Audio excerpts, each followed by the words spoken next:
Welcome to our webinar. Today we're going to talk about everybody's favorite subject, math.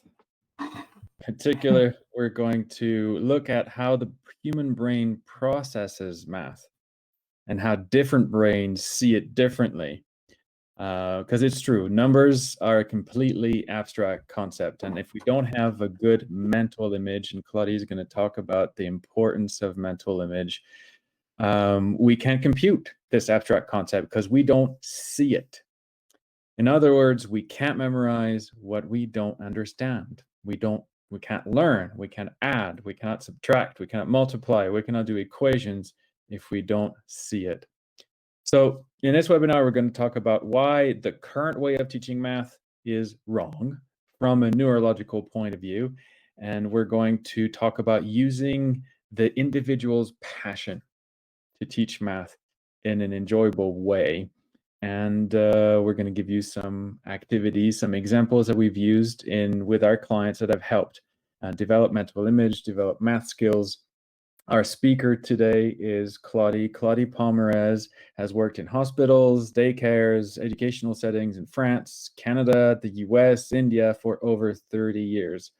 And her university studies have led her to develop an expertise in sensory enrichment and its impact on brain development. So, Claudie, tell us about math. Yeah, I totally will talk about math, but I want to go back to how do children learn? And the experience of parents who are trying to teach their kid and have found that very often talking about something doesn't lead to learning.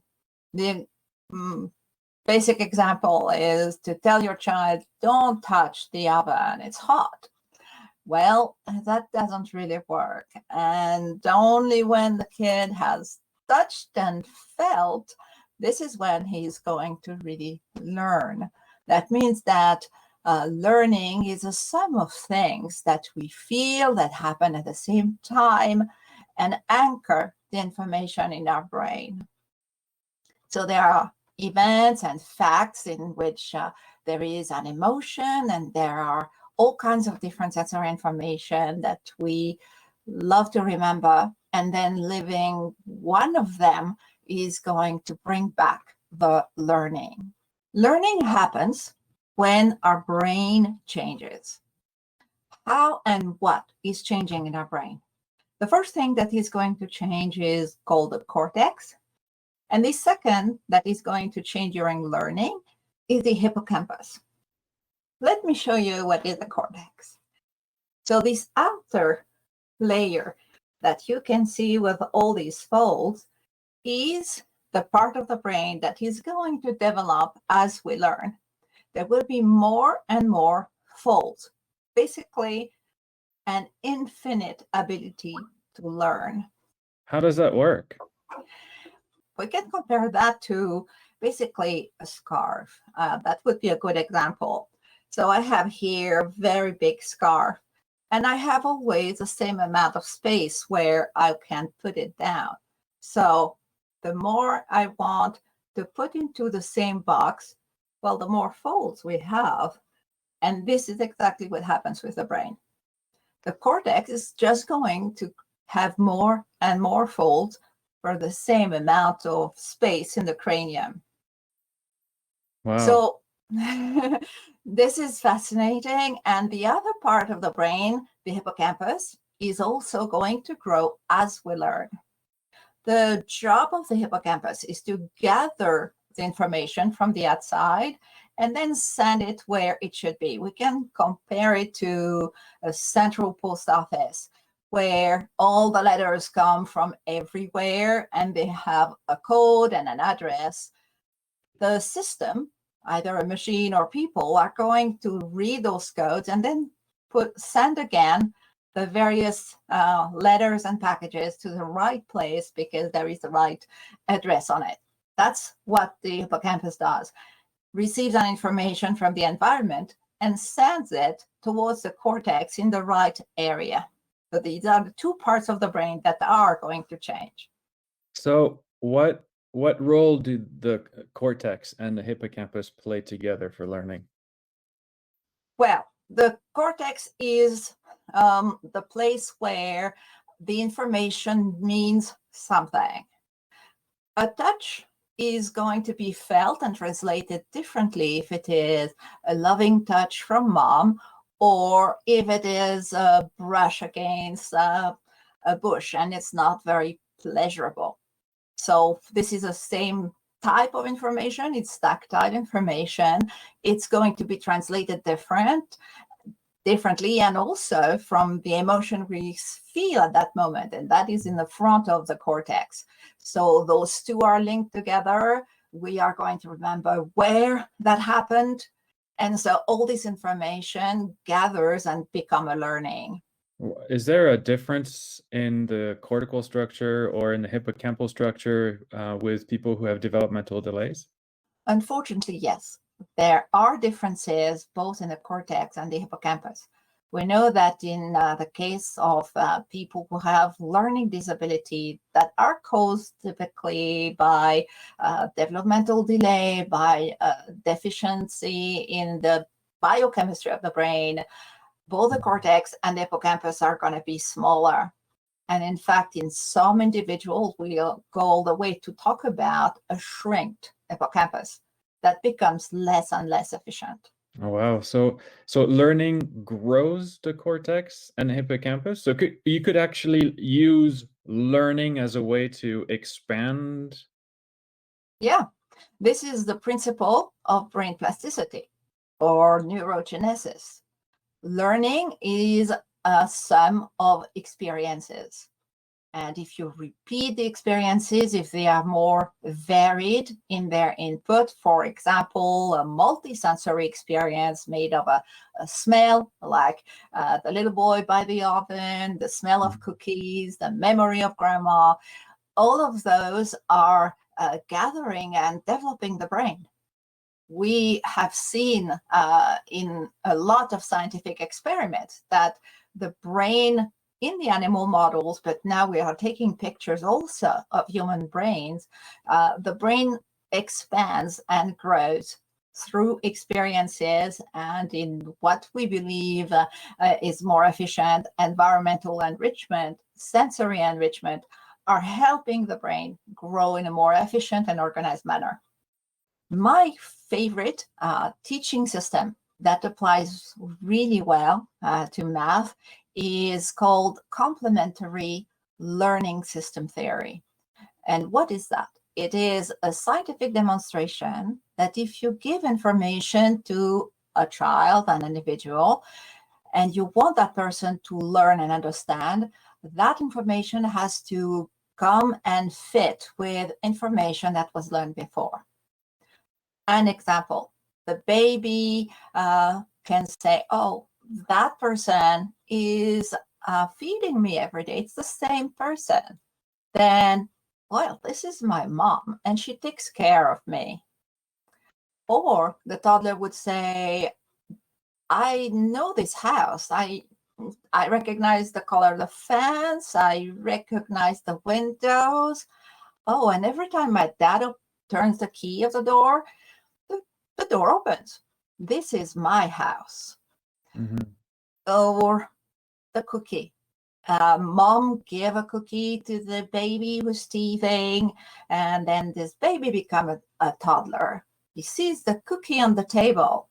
He remembers, that is a delicious thing. I want it. So the child is going to figure a way, tiptoe and stretch out and grab this cookie, which is part of his memory. He knows it's delicious. He wants it. He is going to make the effort to reach out for it.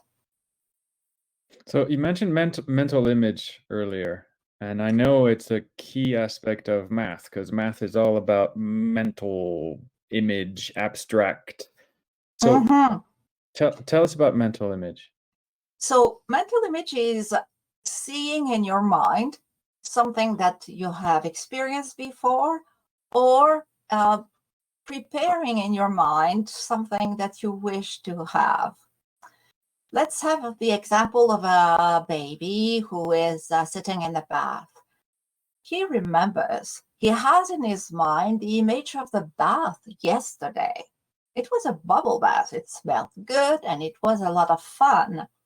And he does see in his mind that mom has used that bottle, that purple bottle over there on the sink. So he's going to indicate, well, he really would like a bubble bath, and he's going to point to mom. And the next day, before getting into the bathtub, he is going to grab the bottle in order to create a bubble bath.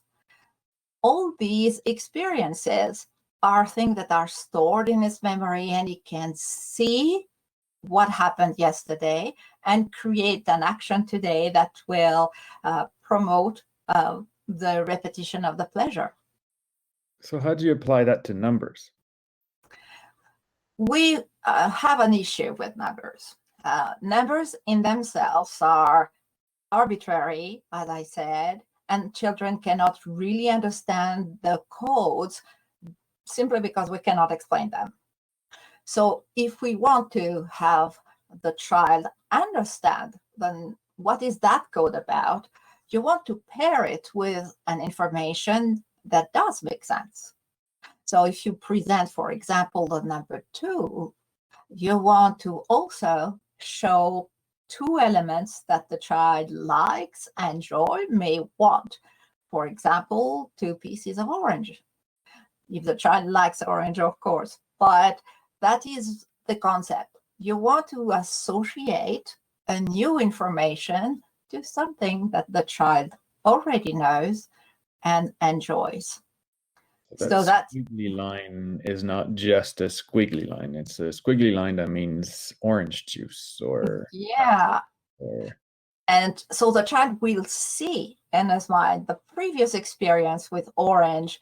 And if we have 2 pieces of orange, that may mean that this wiggly line will be orange juice. And we can see that if we are exposed to different languages, we can sort of feel how a kid can feel about numbers. And we have pictures of Japanese number 4, even though we see number 2. This little symbol is number 4 in Japanese, and the second one is in Farsi. I have quite an active mental image. If I am shown the number 4 in Japanese, I will look at it and may say, oh, it looks like a gift that somebody has started to unwrap. Or the 4 in Farsi, for me, looks like a truck. So I do try to understand something that's new and absolutely strange to me. I try to associate it to something I know. And I am wrong in that case because it's a number and I did not know how to process. But that really shows us how a child can respond to being presented something that's completely arbitrary. Mm-hmm. So how does that compare to how numbers are taught today? What I have found is that very often parents or schools limit to the presentation of the code. So that is a first obstacle. But sometimes parents will buy books or toys that would attempt at helping kids to understand math better. The problem with it is that it associates a code to sketches that really do not represent anything real for the child. Mm-hmm. And I can share with you an experience that I had about 2 centuries ago when I was learning how to read. So I was given this book, not exactly this one, like it was this one, but I bought this one 20 years ago. And so I do remember still 2 centuries ago how I felt when I was turning the pages of that book. And in particular, there is one page that was a little bit disconcerting to me, and it shows like a very mean face and a little girl. And I was wondering, okay, why does the mean person want to hurt the little girl? I never at any point associate the pictures, the sketches to the letter D. So this is what we see again today. A lot of things are presented on the market and parents buy, but it's not really working as parents tell us. So I would usually, like we did for the orange, associate the code, the arbitrary information to something that's real. Either we give the object to the child to manipulate, or we present photos of that object or the two objects so that it really can connect to what the child already knows. Yeah, I mean, it's hard enough when you have a child who's able to learn patterns, since he was born with all the tools. He can speak, he can pay attention when someone's giving instructions, he can draw, he can replicate the shapes the teacher's showing. He's surrounded by other kids who are all doing the same thing. So if he doesn't get it, at least there's peer modeling, right, to continue to draw shapes. But imagine the challenge to teach someone who doesn't have those advantages.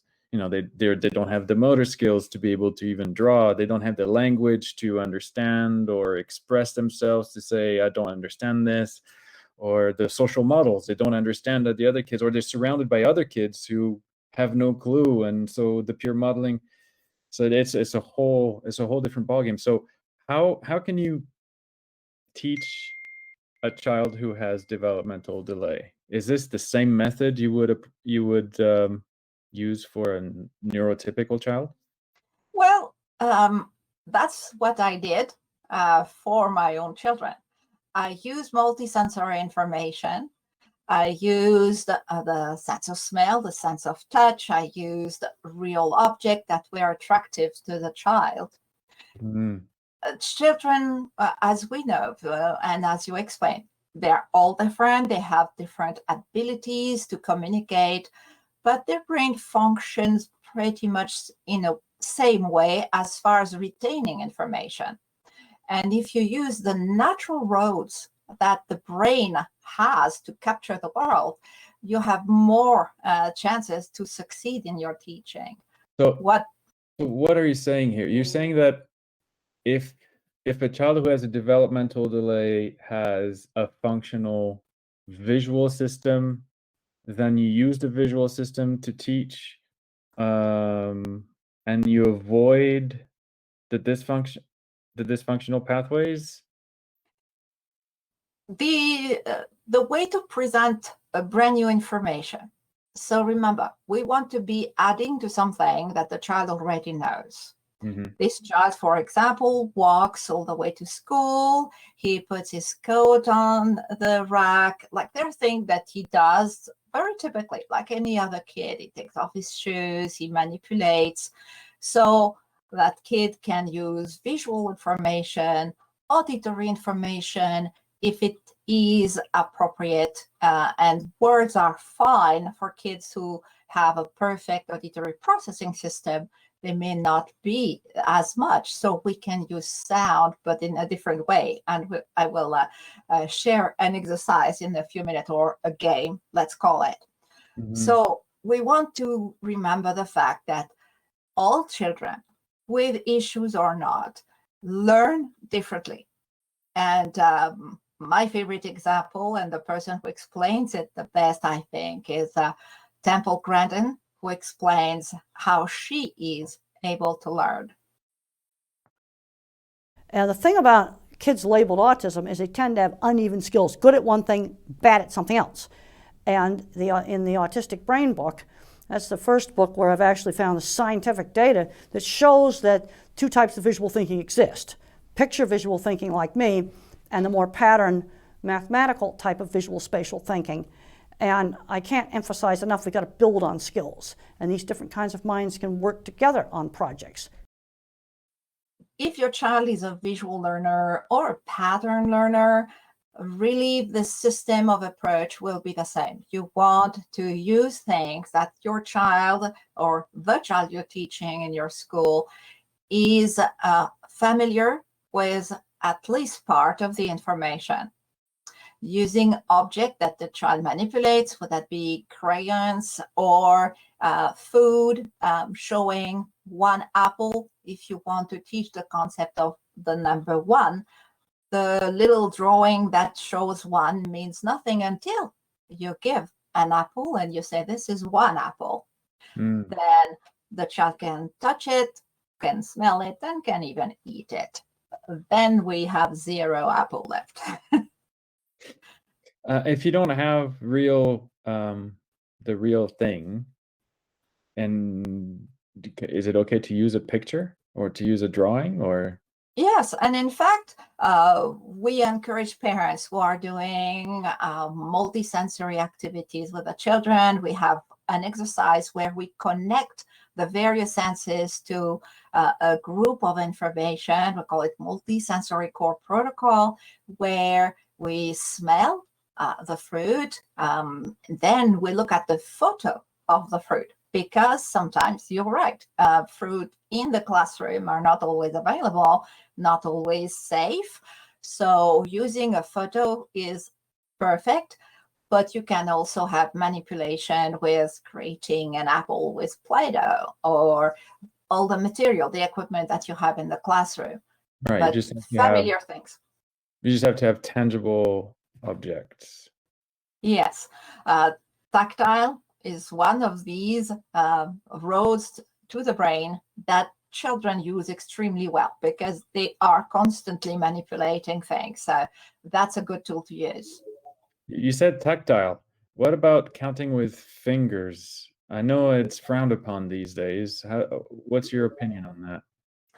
I believe we should encourage children to use their fingers, because you have not only the sense of touch if you are manipulating, but if you count on your fingers, well, you have tactile, you have fine motor, and if you just wash your hand, they smell good.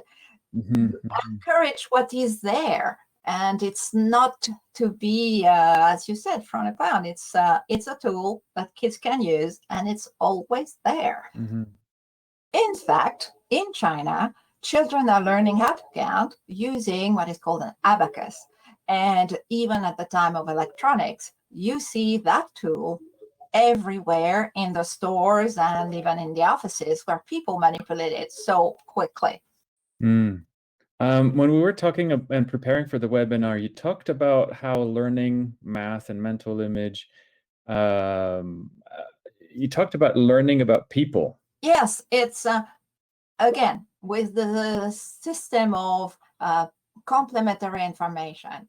If you are having a friend in the room, or if you are that person, your name is something arbitrary, but your friends will start to know you because the color of your hair, because you play the same games at recess.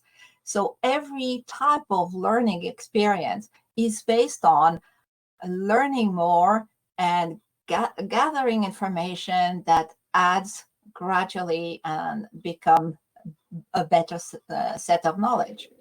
So what's the next step? You've learned this squiggly line is 2, this squiggly line is 4, and it means 4 of this and 2 of this. What's the next step after that?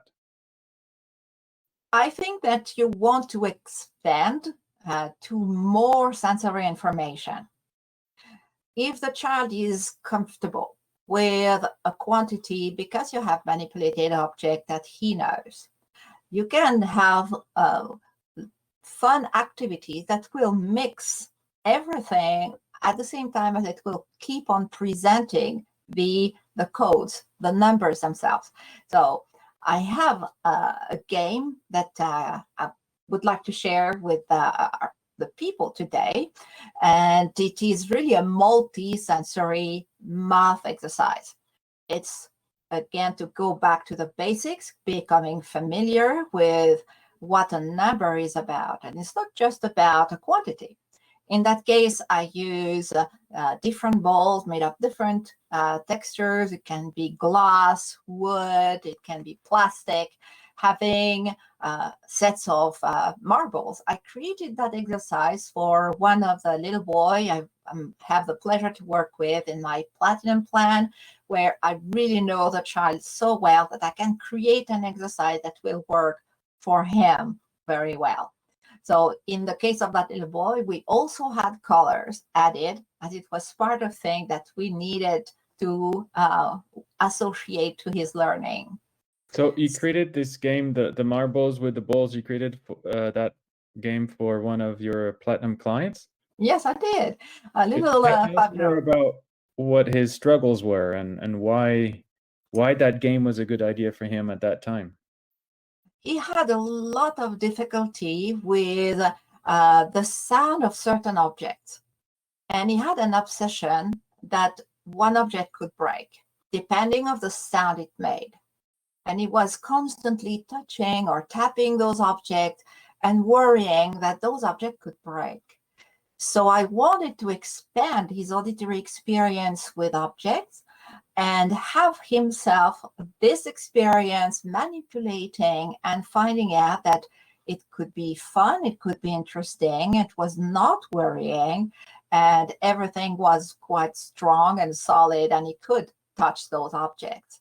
So we also added the pictures of numbers just to expand and give him the feeling that he was really learning something that was important. So there was a number in front of each of the balls, and I would, or the parent, because we usually train parents, would invite him to put one marble in one of the balls that had the number 1. The sound of the marble falling into a bowl made of glass is very specific. Then we would have 2 marbles in the wood bowl and maybe 3 marbles in a plastic bowl. So we were associating fine motor, the vision of the textures, but also the numbers, and the sound, which in his case was very important. So how often do you do that game? Is it and do you change? I heard you say, like, it's 3 marbles in a plastic bowl or the wooden bowl. I can't remember, but do Yeah. you change which number is associated with which material, or is it always 1 goes with this, 2 goes with that? Well, I have to apply my favorite teaching system, which is the complementary teaching system. So we would always keep the same type of information. And when he was really confident and familiar, we would add another ball made of a different texture, and we would expand to the next number in line. So there was a logic. We were adding to things that he was also learning at school, and it made sense.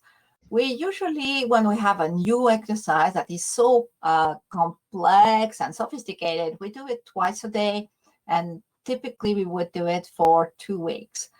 But quite often children want to keep an exercise that is fun, and they feel so good to understand and learn. And that's one thing that is very particular with humans. We like to learn. We're made to learn. So what's next after that? What's the next step? Is it bigger numbers? As soon as we know that from experience and practice, the child can manipulate the first 9 numbers associated with different objects and gather them together in groups, the next step will be calculation. Very simple, basic calculation, addition, subtraction. And the first step will be very similar to getting habituated and comfortable with an arbitrary sign. The sign plus is an arbitrary information. Before we go into that, can you explain why the next step after the first 9 numbers is not the number 10, but putting 2 and 2 together with a new arbitrary symbol in the middle? It's not completely necessary to continue. We could go all the way to 1 million, and that would become a very different concept, a different project, numbering objects. So we know that at school, the children will be very quickly confronted to having to memorize tables, which means understanding the arbitrary information that is plus or minus. So as soon as he's comfortable with small amount of the quantities that we can pile up, then those small quantities can be used also for addition or subtraction. Moving to bigger numbers will not be a difficult thing. Once the first 9 numbers are understood and really comprehended, then it will be very easy to move on. So we got a lot of questions in preparation for this webinar, and a lot of them revolved around what parents call, or what they call math facts in school, multiplication tables, addition tables. What do you have to say about that? I think that it is inevitable that children will have to memorize some element of information so that they become very fluent and calculation becomes easier. But we are still faced with something very abstract, the symbol for plus. Why is this cross meaning plus, and what does adding mean? So for the typical child, it's rather easy to rehearse, and there is almost a little tune that goes with it, and children become more familiar with it. With a child with a delay, you want to again go back to manipulation. And if the child is able to memorize later, we first have to make sure he understands the concept, and that will be done with manipulation of familiar object. If I give you 2 candies plus 1 candy, okay, that is an addition. The kid understands he has more candies when you say plus. We are on the road of understanding the concept. So what you're saying is teaching math in school isn't really great, but because they have many natural opportunities at home to experience what it's like to be adding things and subtracting things, they gradually put 2 and 2 together. See what I did there? But with a kid with delays, if you want to help them teach what a plus sign means and then a subtraction sign means, then you're in trouble because you have fewer of those opportunities. There is, for certain, much less communication around numbers or around general facts in general with a child with a delay. And I, in fact, did a survey with families asking them, okay, write down all what you tell your child on the spectrum during the day. And we found that it was all about instructions and random information or routines. When your little kid, who is typical, comes back with you from shopping, you will say, okay, go put those 3 apples on the table. Okay, how many people are with us for dinner? Okay, 5. Can you get 5 knives for so that everyone? So it's really a back and forth where numbers are alive. They are always there representing an object that is familiar. We basically never mention numbers or quantities with a child with less ability with verbal communication. This is a bad habit that can be changed. So what can you do to help our kiddos who are on the spectrum learn the plus symbol? Well, we're going to use things, again, that the child likes and wants, so that the motivation is here. One element that unfortunately our kids on the spectrum, kids with ADHD, have a massive issue with is attention span, which has nothing to do with their will to listen or their will to sit down, but has to do with the biochemistry of the brain. Attention span is managed by dopamine. You need dopamine and you need serotonin to learn. When you have a deficit of that, which science has told us, then the child has less ability to focus on things that are maybe of less interest. So you want to bring up motivation, help with the building of a reward system that comes with an effort, and use things that the child will enjoy. It can be beautiful, shiny stickers. It can be little toys, not always food elements, because it's not, we don't always know at school what would be safe for children, but you can find things that the kid will want. I remember again, centuries ago, where we were rewarded with pictures, and we were dying to get those pictures. They were not really fantastic, but they were real photos of nature or animals, and all of us would work for them. So we can find things that the child will want so that he can pay attention, and then understand that if we put these two and these two, if we put them together with the sign plus, then suddenly we have 4. So use what the child wants and use his ability to pay more attention with a reward. That will be the best bet. That reminds me of a client. You told us of a story of a kid who learned to write the letter C by lining up corn, and then she would eat the corn. Yeah, a little girl with Rett syndrome, which is a very terrible condition. It's a attends, je recommence. Yes, it's a little girl with Rett syndrome, which is a terrible, devastating condition where one gene is mutated and the child loses the ability to use hands, the ability to eat, to breathe. This little girl is doing very good with her fine motor and would definitely pick up all the grains of corn as we were writing the letter C for her. So she had the reward and the motivation. How did you come up with this idea of lining up, her favorite candy for her it was candy, to line up candy to learn a shape? How did you? Well, in fact, in her case, it was vegetable, would you believe, that she loved. So you want to use something that the kid wants and will pay attention for.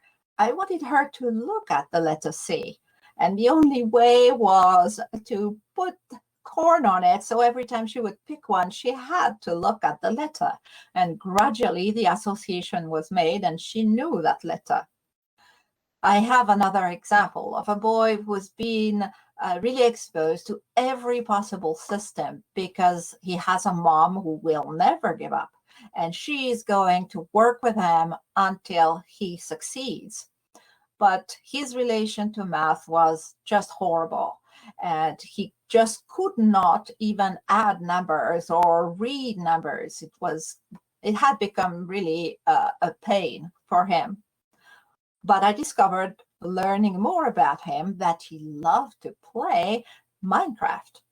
So we worked numbers in there by creating a shape, like it was a craft that was made with all kind of blocks.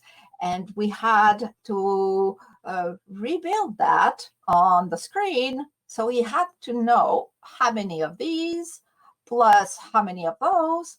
And from that moment on, math was becoming too easy. And mom did communicate with me and said, okay, it's only a week. He knows his addition. Can we move on? So using the passion of kids works. Just know what it is and use it. Yeah, and I mean, use what the child likes, because that means he knows. That means he can see it in his mind. That means it's easy mental image, and that's what math is. It's all mental image. Yeah, and that is the combination, right? Complementary information. What he knows, what is familiar, what he can see in his mind, then we can build. And there is no end to learning once you start on this very good path. And when we use sensory experiences, combined sensory experiences to learn math, to improve mental image, to improve engagement and attention span, we're also improving brain chemistry. Absolutely, because that's what we use constantly in sensory enrichment therapy. Associating textures and scents will lead to improving serotonin production and dopamine production if we base everything we do on science. So we not only are helping the child to store and reuse knowledge, we are, as you say, improving how the brain works. So it's really a one battle. And I'd like to also bring the story of a little girl. She was 13, beautiful teenager who had everything for her, and she had wonderful fine motor abilities, but she had one issue: she could not learn. Her brain was not able to learn anything. Would it be a simple letter or a number? So she was in a special needs classroom, and she was not doing even very well there. So what my plan was with her was to help her brain build connections between different learning centers, different sensory centers. So I created for her an exercise that was really complex, and it does appear complex when you look at the picture. It was about memorizing lines of information, and all these information are sensory information that are not at all linked in our brain in nature. Like, we do not give a color to a scent, or we do not give a texture to a color. So we created those lines of information, and she worked on it gradually. As she was exposed to it, her How brain. did she work on? Did she have to? How was she? Did she like give? Tell us how the exercise works.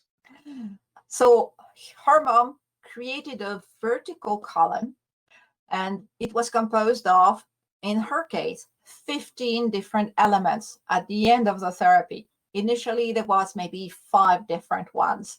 And that's an exercise that some of our families are given every now and then. So there would be a smell, and then a texture, a color, a letter, and a shape, an object. So she would have to smell, then look, then feel, then manipulate, and so on for every column. Every day, twice a day. She How many was to. columns? We started with 3, but very quickly she had memorized so well that it went up to 5. It was by the end of our treatment. She was working with me for about 8 months when we get to that exercise. At the end, she would not stop. She loved that exercise so much that her mom was very creative, kept on adding and added elements. So she ended up at the very end of the therapy being able to rebuild 30 different columns made of 15 different elements. So mom came one day for the very last visit with a big bag that she poured on my desk, and there was a pile of things. And then she told her daughter, okay, go for it. And the little girl smelled and put all the things that were going in each column absolutely perfectly. Mom cheated. She took a picture beforehand to make sure that it was right. So But this, why is that a good game for somebody who struggles with math? because it creates the connections between the sensory centers that the child can use then to integrate new information. Every time you build new connection in the brain, and that's simply by exposure and repetition, then the brain is just going to build new tools. Even if they are not very useful at that moment, those brand new connections can be transferred and used in different activities. And that little girl ended up going back into mainstream school and catching up with all the students of our age. Yeah, And, we have the report card right there for a last report card and for math, 90%. That's amazing. Yeah, it's a beautiful demonstration, and her mom kept me informed. And 5 years later, she sent me a message saying that her daughter was starting college. So this So is is really this how you would, so step one was understand quantities, 2, 3, 4, 5, and then adding quantities. 2 plus 2 makes 4. 4, you take away 1, you got 3 left. What's the next step after that for learning math or teaching math? well, we will have to go through all the math facts. We will have to subtract. So you said it, we remove 1, that's very easy. Then working on multiplication is not really more difficult. Once the child has integrated this type of arbitrary information, plus and minus, doing multiplication is always coming in a natural flow. And it will be the same with dividing. Then you have all the issues of several digit numbers and the different ways of dividing. But we build upon something that's very strong. And the child has no anguish. We see so many children terrified by failure because children tend to accuse themselves of not being smart enough. They do not ever question the way they are taught. So through that system, the children is very confident, is happy to learn and ask question. Okay, I don't understand. Can you explain to me again? Then learning anything else on top of that is easier and easier. Yes? I think we should move on to the question and answer section. Oh, yes, we have to. Yes. I mean, we were going to talk about algebra, but all you were going to say is that algebra is a continuation, and it's very visual. It's all mental image. And, you know, when we think about those math geniuses, they see the formulas, right? They see the shapes, they see everything. And so mental image is everything. And if there is a movie, I think The Beautiful Brain is the name of that movie, which is a true story of a man who was so good with algebra that they were showing us exactly what he saw, and that's exactly what you described.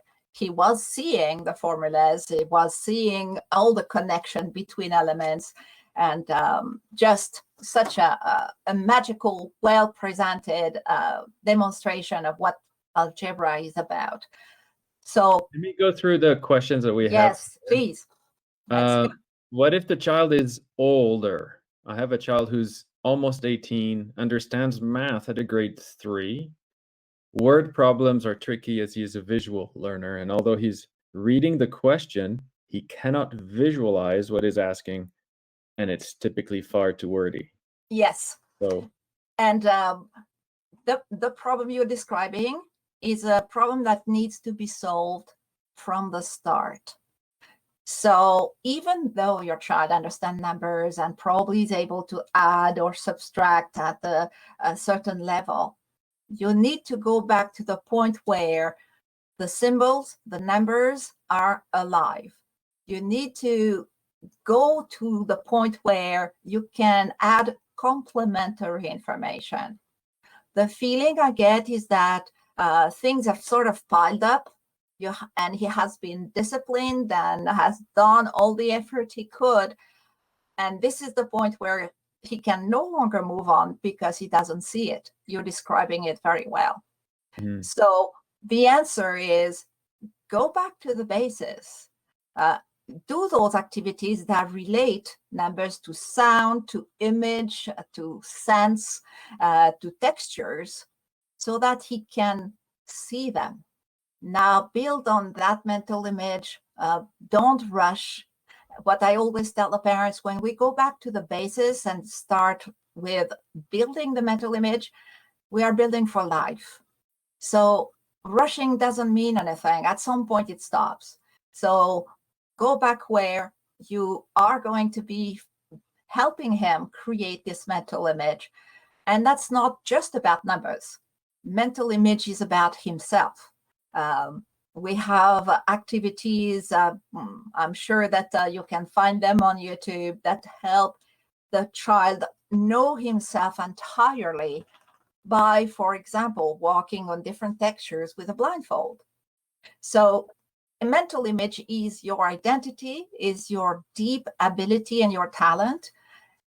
We can help the children create and build that mental image. Not from interesting question here. One of my kids can count jelly beans correctly, but nothing else. Everything else equals 3. Well, I worked also on a platinum plan with a dad who lives in New Delhi, and the little boy refused to see the number 3. Like, he could see all of them. So we never know why the child is responding that way. There is, I suppose, an option in the solution in what you are describing. Jelly beans are very often used in behaviorism to help kids do a task or learn a skill. So jelly beans are often becoming almost part of, if I do something, that's going to be rewarded in jelly beans. So I would say the same thing is to go back to the start and do multi-sensory information. Jelly beans can be there, but you can use the color of the jelly beans. And if your child is verbal, maybe ask, okay, what is the taste of the red one? And so expand. The jelly beans is your starting point. Why not? So maybe you can put a few in his hand and say, okay, how many do we have right now? So build tactile, taste, smell, and you have at least something to start from. So that's great. He is playing a little bit with you maybe because he wants more of the jelly beans, but use it.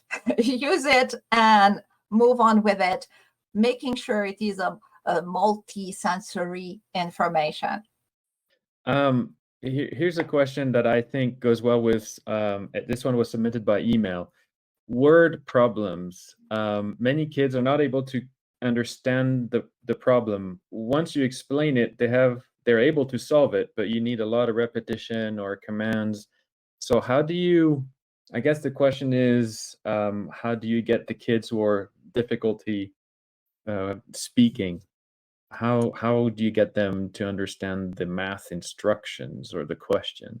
Maybe they don't even understand the question, how many jelly beans do you have in your hand, right? Well, I think I hear in the question the fact that this child is a visual learner, is not about symbol and about patterns. So definitely use images, objects, things that he will grasp because it has a meaning for him. Remember the stories about Temple, who has to have journalists repeat their questions with less words or give her the time to visualize. We cannot change how the kids is learning.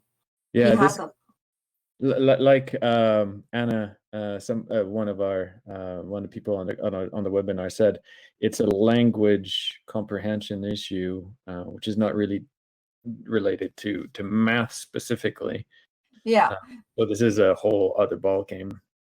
Yeah, but we will have a webinar on language development, understanding, and use for sure, because that's something that we can solve, and we can work with you on that. How do you create mental image for equations? We are again in the world of what type of learners is the kid.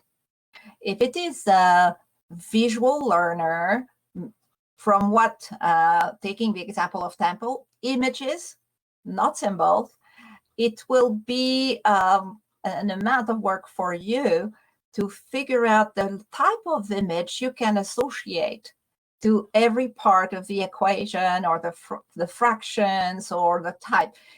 you need to have yourself do the effort to walk the road to reach where your kid is understanding your presentation. It feels to me like the question is a bit in a presentation we talk about groundwork, that it's all about mental image. And once you've got, so you need to go back to the basics. It feels to me like, don't worry too much. If he cannot do mentally equations, that means he cannot do a lot of other things mentally. So first build the mental image and forget about equations. That's kind of what I was thinking. What do you have to say about that? I completely agree. There is, so creating the mental image, would that be images like the fruit or patterns? It has to happen. That's the basis. And until that happens, you cannot add complementary information. You are adding more abstract. So it's about the mental image. It's about the awareness of your child grasping the information. And it's about using the senses, which are the tools of the brain to retain abstract information. So that is about also multisensory information, presenting any information in a way that can be felt and received by the brain and attached and anchored. So here's what I would call a platinum level question, and you'll understand why. This is somebody who's got a very specific example and is giving us information about the kid that should help you create a brand new game just for that kid, which is what you do with platinum clients. My son is 18 and has never learned row counting. So I imagine it's just identifying quantities, and he keeps getting stuck on the same numbers, in particular 9. He'll go 1, 2, 3, 9, 9, 9, and then stop. He's mostly nonverbal. How can I teach him anything about math? She continues, but he loves music and makes beatboxing rhythms with his mouth. I know that he understands patterns and measurements. Mm-hmm. You're right. If I was working personally with that mom, I would absolutely use music and the variations and the pace. In fact, in most of our exercises, when we are doing fine motor or gross motor, we ask the parent to associate that to music. So using the passion is your best bet.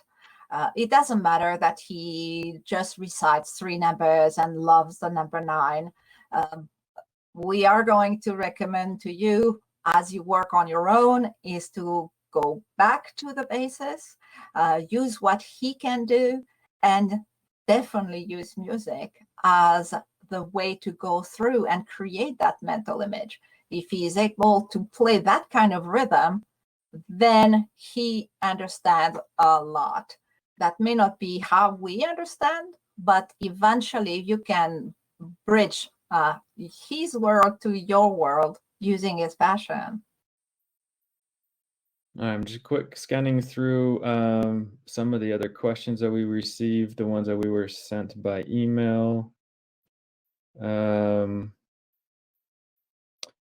Here's an interesting one, I think. Wondering how to help a child whose anxiety around math is extreme. He immediately jumps to fight or flight when he has to do math. And it's something we skipped in our presentation, is like they've been taught math and they're sick and tired of one more method of learning math, because automatically they will revert to say, this is something I can't do, right? So this anxiety around math is a real thing, especially the older you get. When he has to recall a math fact to do a harder problem like long division, even though he has had the multiplication and division facts memorized since 2nd grade, he feels so rushed that he panics. If he doesn't think of it fast enough, he panics and starts with negative self-talk. Come on, you stupid idiot. He always feels extremely rushed and will even yell out, "Don't rush me," when no one has said anything to him. He has slow processing speed, but higher than average IQ, 137. And that gap has created an almost impossible situation around teaching him.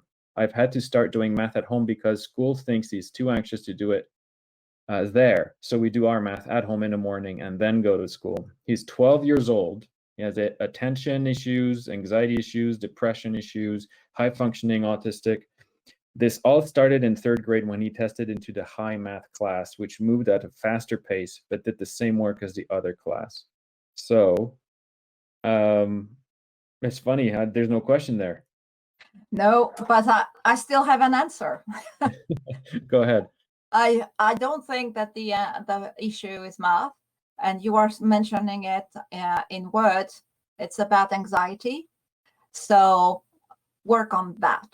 We have a very good protocol to help him through an episode of anxiety, a panic attack. We do have something that helps his brain settle and take a deep breath and move on. I would give him a break on math. You say that his IQ is 136. It's not average. This is close to a genius IQ. That means he thinks differently. And it's probably insulting for him to do things the way everybody does it. So because it's making him miserable, just tell the school and tell him, okay, we're going to take a break now, and we're going to work on your feeling great, you're feeling happy and loving life. And that will go through doing tactile exercises that help with serotonin production and increase. That will be multisensory exercises to work on serotonin and dopamine. I would drop math for now. That's not the problem. Okay. A couple questions coming in at the we're going to keep continuing until you have questions. Those of you who, and I know we've gone past the hour, so feel free to leave, but we're going to keep going through those questions because they're really good. My 12-year-old son can only count 1 to 10. He's struggling with quantities. How can we help him understand the quantities? Actually, sorry, I think we've answered this one during the webinar. Yes. Well, you did not ask that question, I don't think, but I hope that this is what we explained during the webinar. So replay it, everybody, and see how it works. We're recording this. We're going to clean up the parts where we were having technical difficulties and send out the replay to everybody. How about new terms to explain to a child how to use division? Well, my son can do simple division in his mind, like 12 divided by 4 equals 3. But how do you explain how to do larger equations like 126 divided by 12? That is in the part, that's the part of the webinar we didn't do. So we definitely need to have one specific to the next part. We were doing how to understand numbers, symbols, and quantities they represent. That is the next part. So we really cannot go from scratch on that. I hope we're going to soon have one ready for you. Okay, I think this is it. Okay. Awesome. Goodbye, everybody, and we'll be in touch soon with the recording.